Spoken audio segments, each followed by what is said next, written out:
네, 오늘 고린도전서 14장에 있는 말씀은 오늘은 방언과 예언에 관한 그러한 내용을 다루고 있습니다.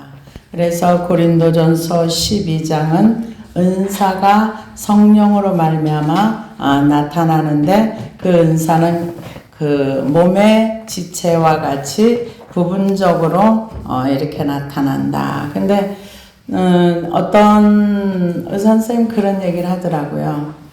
우리의 몸이 한 10년 정도 지나면은 몸의 세포가 완전히 다 바뀐답니다. 10년이 지나면. 근데 유일하게 세포가 바뀌지 않는 세포가 뭐냐? 암세포래요. 그 세포는 되게 이쁘고 아주 귀엽대요. 근데 그것이 그 세포 속에 프로그램 된 그 세포대로 너는 얼마만 살다가 이렇게 자기의 일을 다 하면 죽고 또 새로운 세포가 계속 10년 전에 몸은 그대로 몸이지만 세포는 완전히 바뀌었다. 이렇게 얘기를 하면서 새로운 세포가 나서 또 그 역할을 하다가 자기의 어느 정도 시간이 지나면 또 이렇게 사라지고 이렇게 하는데 은사를 지체로 비유를 했어. 우리 몸에 손, 발 이렇게 그러면서 지체로 비유할 때는 그 예수님이 머리, 그러니까 뇌의 역할을 예수님이 하시고 그래서 이런 얘기도 하더라고요. 과연 이게 우리 팔이 하나 잘라져 가지고 여기다 의수를 한다면 그것이 내 몸일까 아닐까? 의수라 해도 내 몸은 맞지요. 근데 몸이 다 바뀌어도 나는 나거든요. 그런데 앞으로 과학이 이제 그 발달이 되면 그런 부분에도 여러 가지 문제가 참 있을 것 같더라고요. 그래서 우리 몸에다가 칩을 넣으려고 하는 사람들의 생각이 좀 굉장히 좀 그 내용을 듣고 좀 충격을 받았습니다. 뭐냐면은 우리 몸에다 왜 칩을 넣어야 되는가? 지금 그 칩을 넣으려고 연구하는 분들이 많잖아요. 앞으로 AI가 너무 똑똑해져가지고 인간보다 너무 앞서가면 안 되니까 그러면 나중에 우리가 그들 기계의 지배를 받을 수도 있으니까 그래서 우리도 몸에다 칩을 넣어가지고 그들한테 저기 하면 안 된다. 그래서 꼭 칩을 넣어야 된다는 쪽으로 아주 투자를 하고 노력하는 분들이 있더라고요. 그래서 앞으로 그런 방향으로 가지 않을까. 왜 그거는 인간을 위한 거라고 생각을 하더라고요. 그게 그렇게 함으로써 성경이 이루어진다는 건 아예 그런 쪽에 관심이 없는데 앞으로 사람들이 많이 똑똑해져야 되기 때문에 그 얘기 듣고서 그렇게 생각할 수도 있구나 이런 생각을 했습니다. 그래서 12장에서는 지체를 얘기했어요. 은사가 한 부분에 하나님의 몸을 세우는데 지체다. 그런데 아무리 은사가 있어도 사랑이 없으면 안 돼. 그 은사의 기초에는 사랑이 있어야 돼. 그런데 이 고린도 교회에 사랑이 있었으면은 13장을 쓸 필요가 없었겠죠. 근데 사랑이 없었기 때문에 이 13장을 써서 모든 것이 다 있다 해도 사랑이 없으면 아무것도 아니야. 그러고 나서는 그 은사 중에서 이제 방언과 예언을 딱 집어서 얘기를 한 거예요. 그 방언에 대한 얘기를 하면서 뭐라고 얘기하느냐. 방언의 목적이 뭔가? 은사의 목적이 뭔가? 은사의 목적은 몸을 세우기 위해서 한 거라는 거죠. 그런데 오늘 본문의 20절에 보면은 지혜는 아이가 되지 말고 악에는 어린 아이가 되라. 지혜는 장성한 사람이 되라. 근데 왜 이런 얘기를 했을까? 은사를 사용하는데 어린 아이와 같이 했다는 거죠. 그래서 이 고린도 교회는 아마 제대로 된 회개나 자기 부인이 좀 안 됐던 것 같아요. 왜냐면은 고린도전서 3장에 너희는 어린 아이라. 그래서 내가 신령한 자들의 대항과 같이 너희에게 이걸 다 말해줄 수 없어. 그러면서 영적인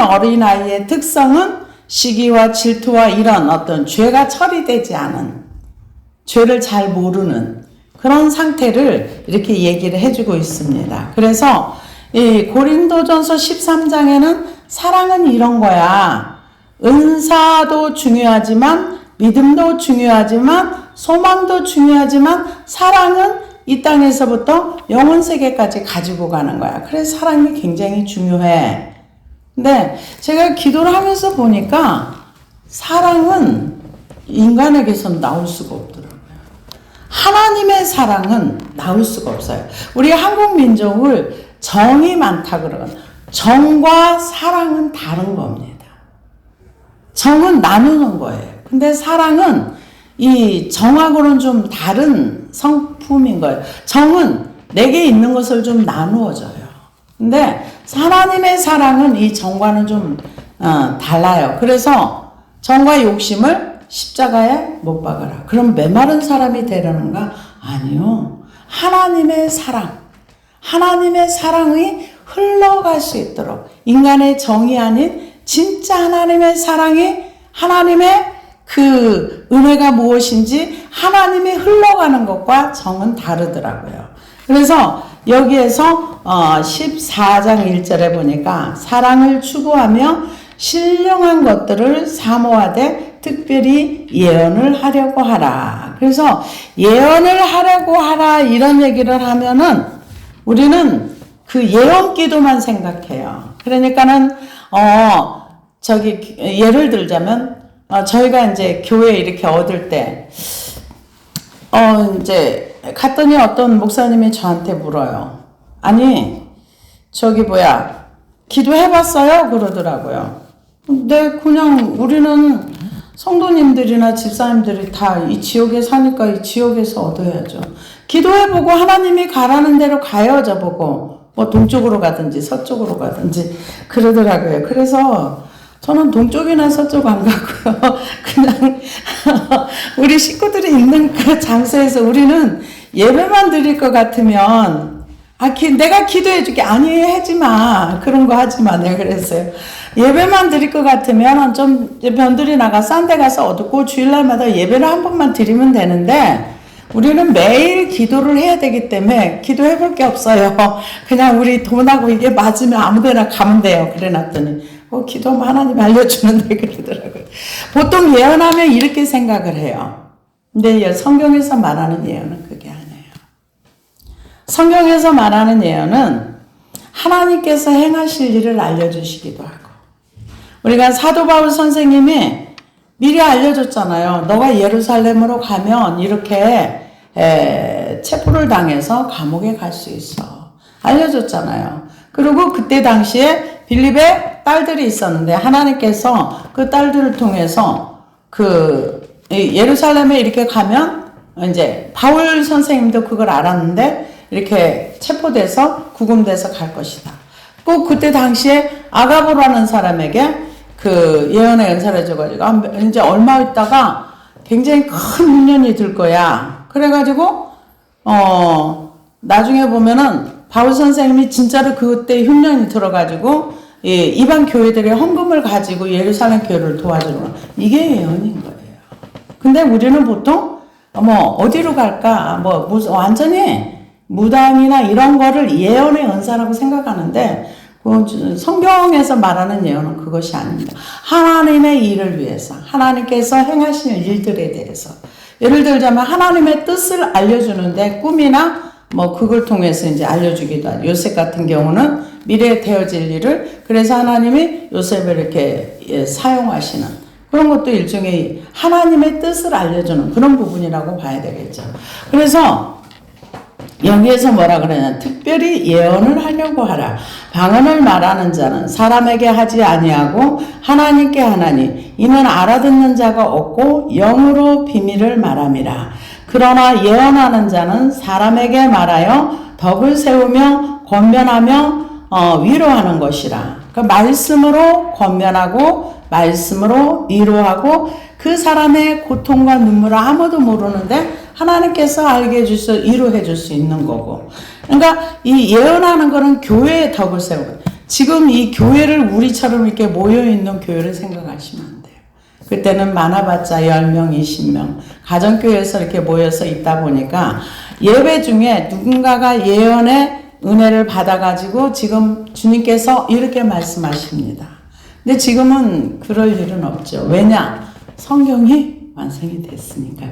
그때는 이제 바울 선생님 편지를 보내면 이 편지를 회람처럼 읽으면서 예배 시간에 이 성경을 읽고 그리고 이제 말씀을 나누고 이런 아직 성경이 완성되지 않은 시대니까 그랬습니다. 그래서 방언을 말하는 자는 사람에게 방언을 말하는 것이 아니다. 이렇게 얘기를 하는데 방언은 두 가지 방언이 있어요. 하나는 사도행전에 나오는 사도들이 외쳤는데 다 자기의 언어로 들었어요. 다 자기의 언어로. 이런 방언이 있고 하나님께 말하는 방언이 있고.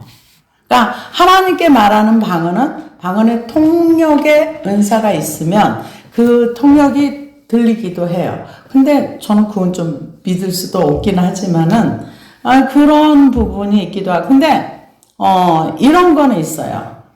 저도 이제 그게 이제 뭐 예언 은사인지 뭔지는 잘 모르겠는데 제가 방언을 막 해요. 방언을 막 하고 나서 나중에 한국말로 쫙 방언이 또 이렇게 나오고 또 방언하고 또 나오고. 그래서 내가 방언을 기도할 때는 뭔 기도하는지는 모르는데 나중에 한국어로 방언 통변이 이렇게 쫙 나오기도 하고 그래요. 근데 이걸 진짜 믿어야 돼 말아야 돼 하니까 이게 우리가 신뢰 안 하면 없어지더라고요.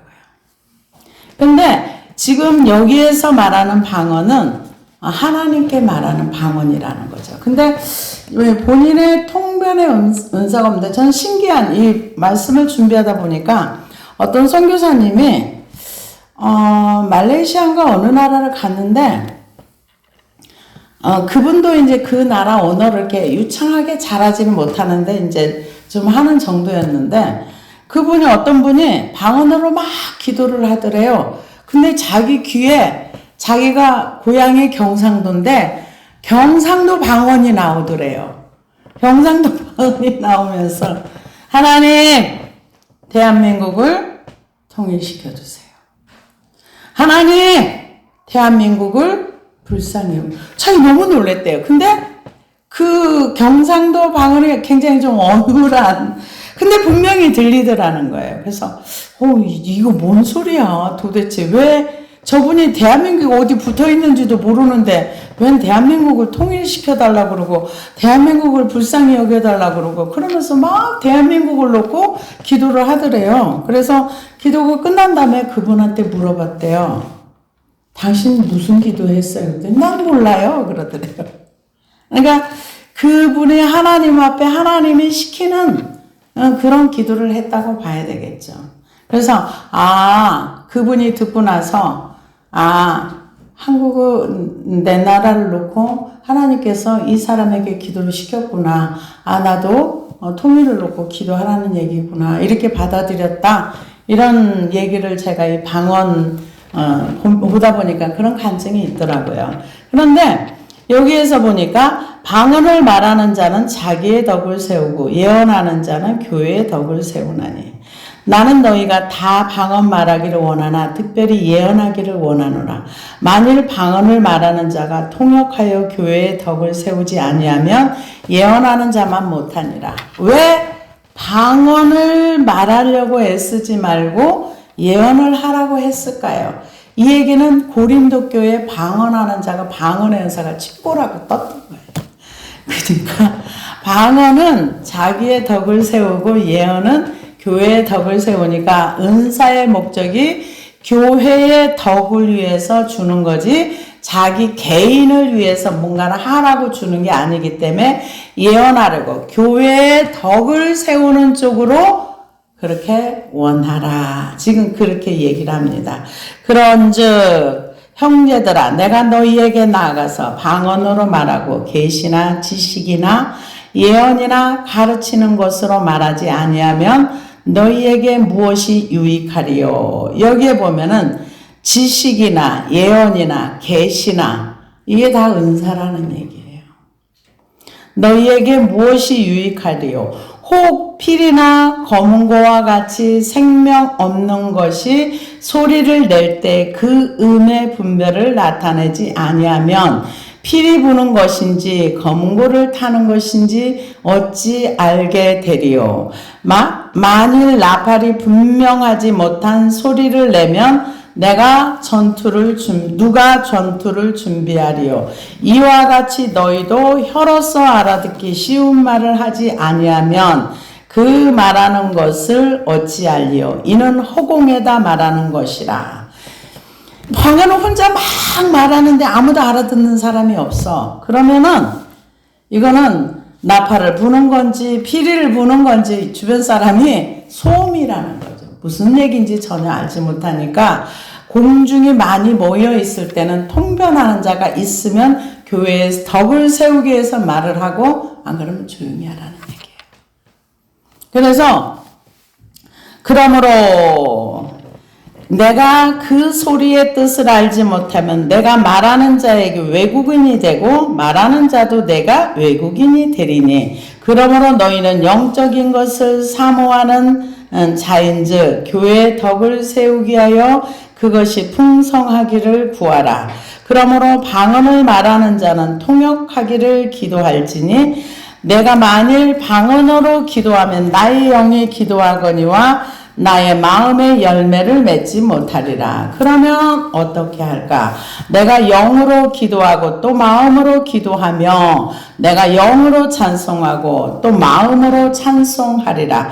그렇지 아니하면 내가 영으로 축복할 때 알지 못하는 처지에 있는 자가 내가 무슨 말을 하는지 어찌 알리요? 내 감사에 어찌 아멘하리요? 너는 감사를 잘하였으나 그러나 다른 사람은 덕세움을 받지 못하리라. 내가 너희를 모든 사람보다 방언을 더 말함으로 하나님께 감사하노라. 그러나 교회에서 내가 남을 가르치기 위하여 깨달은 마음으로 5마디 말을 하는 것이 1만마디 방언으로 말하는 것보다 나으니라. 이 얘기는 말을 많이 하고 다른 사람을 방언으로 막 축복을 해줬는데 그 듣는 사람이 축복을 했는지 저주를 했는지 무슨 말을 했는지 알아듣지 못하니까 네가 말하는 것에 아멘 못해. 그러니까 교회에 덕을 세우지 않는 행동은 하지 마. 지금 그것을 얘기하고 있습니다. 그러면은 이때 당시에 사람들이 굉장히 방언에 대해서 우월의식과 이런 특별한 생각들이 있었던 것 같아요. 그래서 이 은사가 없는 사람들은 은사를 있는 사람을 부러워하고 방언을 못하는 사람 뭔가 은사가 부족해서 방언을 못하는 것처럼 이렇게 생각을 하면서 굉장히 이 교회 안에 은사로 인한 분쟁이 또 있었던 겁니다. 그래서 이 은사로 방언을 말하면서 교회에 분쟁이 일어나고 분란이 일어나니까 이렇게 하지 마. 교회에 덕을 세우도록 해. 근데 내가 방언을 말을 못해서 하는 게 아니라 나는 방언을 많이 해. 그러나 1만마디의 방언보다 5마디에 내가 깨달아서 성도에게 덕을 끼친다면 그게 훨씬 유익한 거야.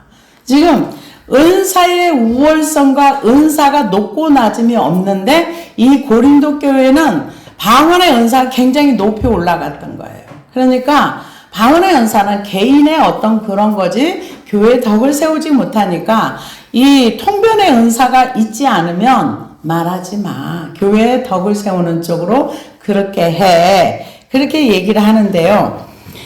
이 고린도 교회가 이렇게 문제가 생겼었는데요.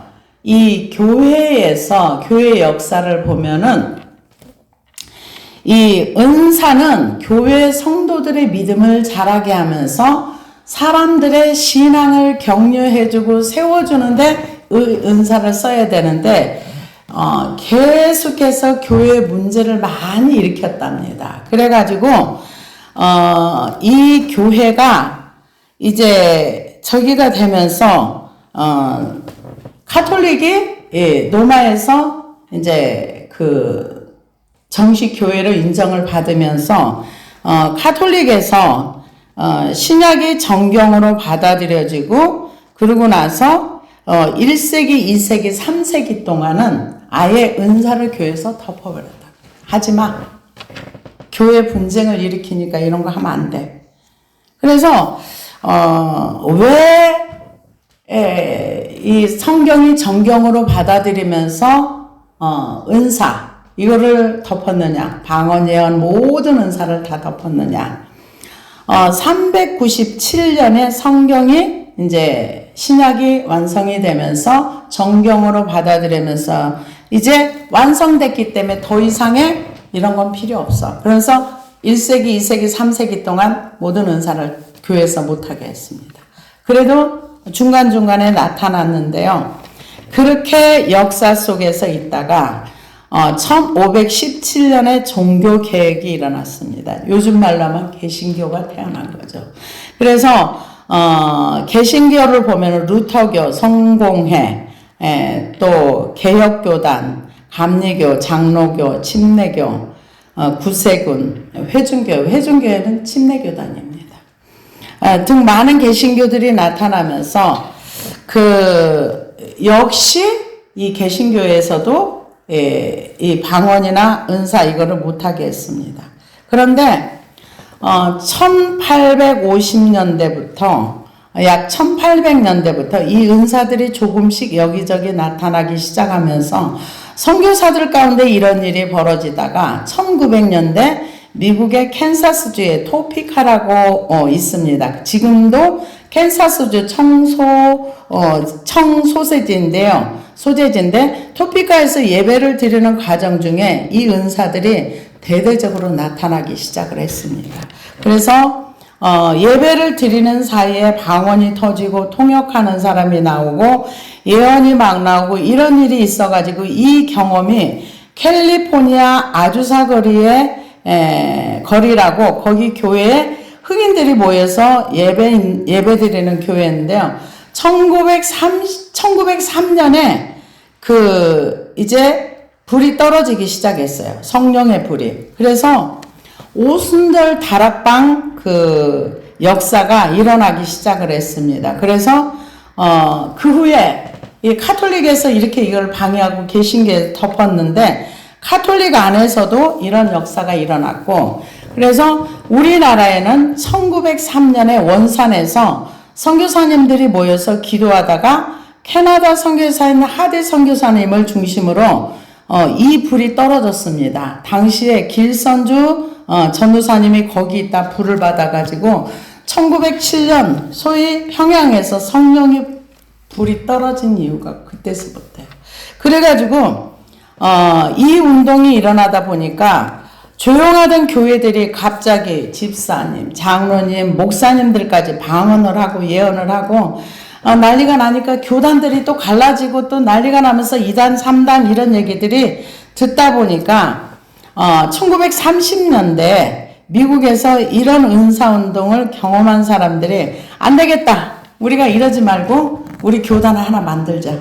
그래가지고 만든 게 어셈블리 오브 갓이라고 하는데 지금 한국말로 번역하면은 그게 하나님의 성의 순복음이에요.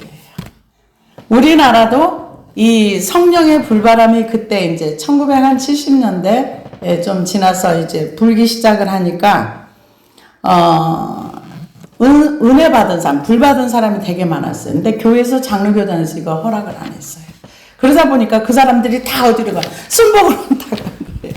그래 거기서 맨날 기도하고 막 그러다 보니까 그쪽이 이제 그 어떤 역사가 일어났는데 처음에 순복음을 가지고 한국교회 전체에서 사입이 이단이라는 소리 정말 많이 했습니다. 그랬는데 뭐 지금은 뭐 이제 그런 역사도 많이 줄어들었지만 우리나라 역사가 그런 역사가 있었고 중간에 이제 하나님의 교회를 위해서 세워야 할 은사와 이런 것들이 교회에 덕을 세우지 못하다니까 제대로 이걸 닫아버려가지고 덮어놨는데 하나님의 역사는 오순절 때나 지금이나 또 한 번 일어나서 이제 앞으로 한 번 더 성령의 강력한 불의 역사가 있을 것이다. 이런 얘기를 하는데 그 흐름 속에 우리 교회도 들어가서 그런 성령의 강력한 역사가 이 길을 저는 나름대로 이제 소원을 해봅니다. 그래서 이런 교회 분쟁이 있을 때 바울 선생이 뭐라 그러냐? 형제들아, 지혜는 아이가 되지 말고 악에는 어린아이가 되라. 어린아이 아무것도 모르잖아요. 악한 일에는 어린아이처럼 악을 모르는 사람이 되라. 이제 그걸 얘기해 주고요. 지혜는 장성한 사람이 되라. 왜 장성한 사람이 돼야 될까요? 애기는 자기 중심적인 거예요. 자기밖에 몰라요. 그리고 시선이 자기에게 고정돼 있어요. 그러니까 교회에든 사회에든 자기밖에 모르는 사람은 이 이기심, 그 인격이 어린 거죠. 그래서 시야를 넓혀서 볼 수가 없어요. 그런데 이 이기심을 잡고 기도하고 회개해서 그거를 십자가 밑에 버리다 보면은 인격이 성숙해지면서 하나님을 알아가는 은혜가 있습니다. 그래서 장성한 사람이 되라. 성경에서는 장성한 사람이 되라는 얘기를 참 많이 합니다. 히브리서 5장 12절에서 14절을 보니까 때가 오래되었으므로 너희가 마땅히 선성이 되었을 터인데 너희가 다시 하나님의 말씀의 초보에 대하여 누구에게서 가르침을 받아야 할 처지이니 단단한 음식을 못 먹고 젖이나 먹어야 할 자가 되었도다. 이는 젖을 먹는 자마다 어린아이니 의의 말씀을 경험하지 못한 자여 단단한 음식은 장성한 자의 것이니 그들은 지각을 사용함으로 연단을 받아 선악을 분별하는 자들이라. 어린아이는 의의 말씀을 경험하지 못했다. 그러니까 영적으로 어린아이 죄와 함께 더불어 살다 보면은 이게 성장하기가 어렵습니다. 왜? 죄의 종으로 살아야 되니까. 에베소서 4장에도 보니까 그가 어떤 사람은 사도로, 어떤 사람은 선지자로, 어떤 사람을 복음을 전하는 자로, 어떤 사람은 목사와 교사로 삼으셨으니 이는 성도를 온전하게 하여 봉사일을 하게 하며 그리스도의 몸을 세우려 하심이라. 똑같은 말씀이죠. 이런 은사를 주는 목적은 성도를 온전한 자로 세우기라는 거죠. 하나님의 백성들을 온전한 자, 장성한 자, 그런 사람을 세우려고 한다는 거죠. 그래서 우리가 다 하나님의 아들을 믿는 것과 아는 일에 하나가 되어 온전한 사람을 이루어 그리스도의 장성한 분량에 충만한 데까지 이르리니 이는 우리가 이제부터 어린아이가 되지 아니하여 사람의 속임수와 간사한 유혹에 빠져 온갖 교훈의 풍조에 밀려 요동하지 않게 하려 함이라. 오직 사랑 안에서 참된 것을 하여 범사에 그에게까지 자랄지라. 그는 머리니 곧 그리스도라. 그에게서 온몸이 마디를 통하여 도움을 받음으로 연결되고 결합되어 각 지체의 분량대로 역사하여 그 몸을 자라게 하며 사랑 안에서 스스로 세우느니라. 그러니까 우리는 지체로서 서로 연결이 돼가지고 머리를 예수 그리스도로 해서 서로 성장하라는 거죠. 혼자 성장하는 게 아니라 연결되어져서 성장하라 이렇게 얘기를 합니다. 그래서 하나님이 우리에게 요구하는 것은 어린아이가 되지 말고 장성한 자가 되라. 율법에 기록된 바 주께서 이르시되 내가 다른 방언을 말하는 자와 다른 입술로 이 백성에게 말할지라도 그들은 여전히 듣지 아니하리라 하였으니 그러므로 방언을 믿는 자들을 위하지 아니하고 믿지 아니하는 자들을 위하는 표적이나 예언은 믿지 아니하는 자들을 위하여 하지 않고 믿는 자들을 위함이라. 여기 보면은 이 말씀이 무슨 말씀이냐? 아까 조금 전에 제가 읽어드렸던 이 말씀. 율법에 기록된 바 주께서 이르시되 내가 다른 방언을 말하는 자와 다른 입술로 이 백성에게 말할지라도 그들이 여전히 듣지 아니하리라 했더니 하나님의 심판을 얘기하는 거예요. 못 알아듣는 거. 그러니까 방언은 알아듣지 못한다. 근데 그게 어떤 것과 같냐? 이사야 28장 11절에 12절에 보면 그러므로 더듬는 이슬과 다른 방언으로 그들이 이 백성에게 말씀하시니라. 전에 그들에게 이르시기를 이것이 너희 안식이요 이것이 너희 상쾌함이라 하리니 너희는 곤비한 자에게 안식을 주라 하셨으니 그들이 듣지 아니하였으므로. 그러니까 방언이 다른 사람이 이스라엘을 쳐들어와서 이렇게 얘기해도 그들이 말씀을 듣지 않는다. 이게 방언을 말하는 것과 같다니까 못 알아듣는다는 거죠. 알아듣지 못한다. 근데 이스라엘 백성들에게는 선지자들이 와서 이사야 선지자를 통해서 계속 얘기했어요. 심판에 대한 얘기를 했어요. 그런데 나중에 하도 말을 들으려고 안 하다 보니까 하나님이 그러면 아수르 사람들을 통해서 너희들이 방언이 다른 그런 민족들의 말처럼 너희들이 내가 말하는 걸 못 알아들어. 그런 것처럼 방언을 말해도 사람들이 알아듣지 못하니까 그거 하지 마. 그 얘기예요. 그러면서 사람들이 있을 때, 통변이 있을 때는 덕을 세우기 위해서 하는데 그러기 전에 덕이 안 되는 거는 교회에서 하지 마. 지금 그 얘기를 하고 있습니다. 그러나 다 예언을 하면 믿지 아니하는 자들이나 알지 못하는 자들이 들어와서 모든 사람에게 책망을 들으며 모든 사람에게 판단을 받고 그 마음에 숨은 일들이 드러나게 되므로 엎드려 하나님께 경배하며 하나님이 참으로 너희 가운데 계신다 전파하리라. 그러니까 어떤 예언하는 사람이 아무도 모르는 어떤 죄를 지적해가지고 이 사람이 그거를 깨닫고 회개를 해요. 그러면 와 하나님은 살아있네 이러면서 하나님을 높인다 이거죠. 그래서 예언은 하나님께 경배를 올려드릴 수 있는 그가 회개하고 바르게 될 때 지금 그것을 얘기합니다. 그런즉 형제들아 너희가 모일 때에 각각 찬송시도 있으며 가르치는 말씀도 있으며 계시도 있으며 방언도 있으며 통역함도 있나니 모든 것을 덕을 세우기 위하여 하라. 이건 설명이 필요 없죠. 덕을 세워라. 그래서 베드로 후서 1장에도 믿음 다음에 바로 덕이 나와요. 덕을 세운다는 것은 베풀어주고 품어주는 걸 얘기합니다. 그래서 만일 누가 방언으로 말하거든 두 사람이나 많아야 세 사람이 차례를 따라하고 한 사람이 통역할 것이요 만일 통역하는 자가 없으면 교회에서는 잠잠하고 자기와 하나님께 말할 것이요. 아까 똑같은 말 반복해서 하는 겁니다. 예언하는 자는 둘이나 셋이나 말하고 다른 이들은 분별할 것이요. 이게 분별의 은사가 있어야 이게 분별이 되는 거예요. 예언도 가짜가 있을 수 있다는 거죠. 그래서 분별하라.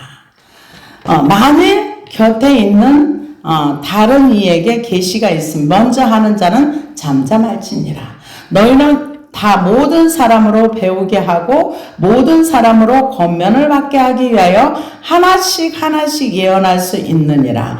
예언하는 자들의 영은 예언하는 자들에게 제재를 받나니 하나님은 무질서의 하나님이 아니시오 오직 화평의 하나님이시니라. 모든 성도가 교회에서 함과 같이 여자는 교회에서 잠잠하라. 그들에게는 말하는 것을 허락함이 없나니 율법에 이런 것까지 오직 복종할 것이요. 만일 무엇을 배우려거든 집에서 자기 남편에게 물을지니 여자가 교회에서 말하는 것은 부끄러운 것이라. 이 얘기는 많은 사람들이 이걸 가지고 여자 목사는 아니다 이렇게 얘기를 하는, 특별히 침례교단에서는 여자 집사님도 잘 안 줍니다. 근데 이때 당시의 문화는 지난번에도 그 여자들이 뭔가를 쓰지 않으면 창녀로 취급했던 것처럼 여자들이 지식이 없어 어떤 것을 뭘 가르치고 할 만큼 이게 안 되었다. 종속되어지는. 근데 이제 그런 남편에게 종속되어져서 남편이 뭔가를 얘기하면, 우리나라도요, 지금 70년대, 60년대, 이때는 여자들 공부, 저희 엄마 세대, 부잣집이라도 잘 안 가르쳤어요.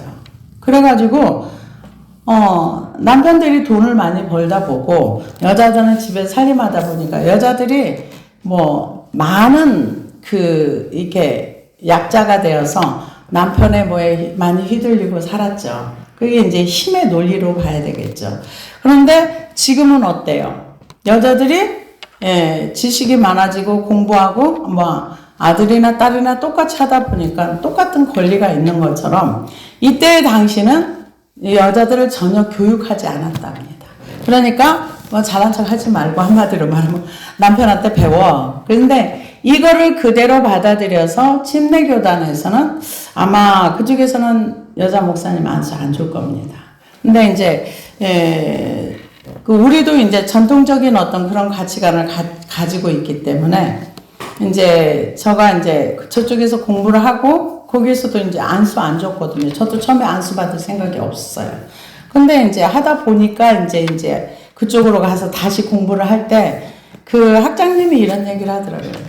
여자 목사님들이 이게 목회할 수 있는 거예요? 내가 물어봤어요. 그랬더니 성경에 여자 목사에게 안수 주지 말라는 법이 어디 있어요? 그럼 듣고 보니까 그러네.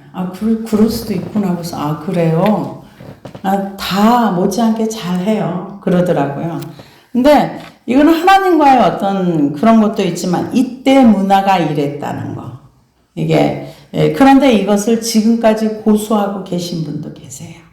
그래서 하나님의 말씀이 너희로부터 난 것이냐 또는 너희에게 임한 것이냐 만일 누구든지 자기를 선지자나 혹은 신령한 자로 생각하거든 내가 너희에게 편지하는 이 글이 주의 명령인 줄 알라. 만일 누구든지 알지 못하면 그는 알지 못한 자니라. 그런즉 내 형제들아 예언하기를 사모하며 방언 말하기를 금하지 말라. 모든 것을 품위 있게 하고 질서 있게 하라. 근데 저희가 신학교에서 공부할 때도요. 그거 못하게 했어요. 방언하지 마. 그러고 교수님들이 그 얘기하고 그리고 치유, 신유 이런 건 없어. 실제로 그렇게 그런 건 없다고 단언하신 교수님들 많이 계셨어요. 그러면은 이제 질문을 하죠. 그러면 병이 낫는 거는 왜 나서요? 그렇게 물어봤더니 그거는 기도의 응답이죠. 그건 신유가 은사가 있어서 그런 게 은사는 모든 은사가 다 끝났습니다. 그렇게 저희는 배웠어요. 신학교에서. 그래서 제가 이제 그 공부했던 이제 국제 거기에서도 여자 목사 안수 안 준다 그랬어요. 그러더니 이제 공부는 다 끝났는데 그러니까 이제 사람들이 이제 저희 같이 공부했던 동기 목사님 안수도 안 줄 건데 왜 학생들을 받아 등록금만 받는 거야 그러면서 그런데 몇 년 지나니까 법을 바꿔가지고 다 안수 주더라고요. 그러고 나서 이제 저희 보고 돌아와 그러더라고. 돌아가긴 뭘 돌아가 교단에서 목회해줘 그러고 이제 말하는데 시대에 따라서 이게 이 말씀에 이렇게 있지만은 성령님의 역사는 어제나 오늘이나 동일하다는 걸 믿지 않는 분들도 굉장히 많습니다. 그래서 신유 이런 거 없어. 예언 이런 거 없어. 그리고 이 성경이 완성됐기 때문에 끝났어. 그렇게 얘기하면서 치유 그런 것도 없어. 왜냐? 그건 기도의 응답일 뿐이야. 은사는 모든 것이 끝났어. 이렇게 가르치는 분도 굉장히 많습니다. 그래서 실제로 그것을 받아들이고 그걸 다 수독하신 분도 계세요. 근데 성경에서는 뭐라고 해요? 예언하기를 사모하여 방언 말하기를 금하지 말고 모든 것을 품위 있게 하고 질서 있게 하라. 저희도 이제 그 신학교 공부할 때 이 고린도전서 14장을 가지고 방언을 해야 되느냐 하지 말아야 되느냐 저는 마지막 이 말씀을 가지고 그 레포트에서 냈어요. 방언 말하기를 금하지 말라고 했기 때문에 저는 성경을 믿습니다. 점수 주려면 주고 말란 마시오. 그랬더니 좋은 점수는 안 나왔더라고요. 그래서 성경에서 하라는 건 하고 하지 말라는 건 안 하는 거예요. 오순절의 역사가 그때에도 있었지만 지금도 얼마든지 있을 수 있다는 거. 왜? 하나님은 살아계시잖아요. 네, 기도하시겠습니다.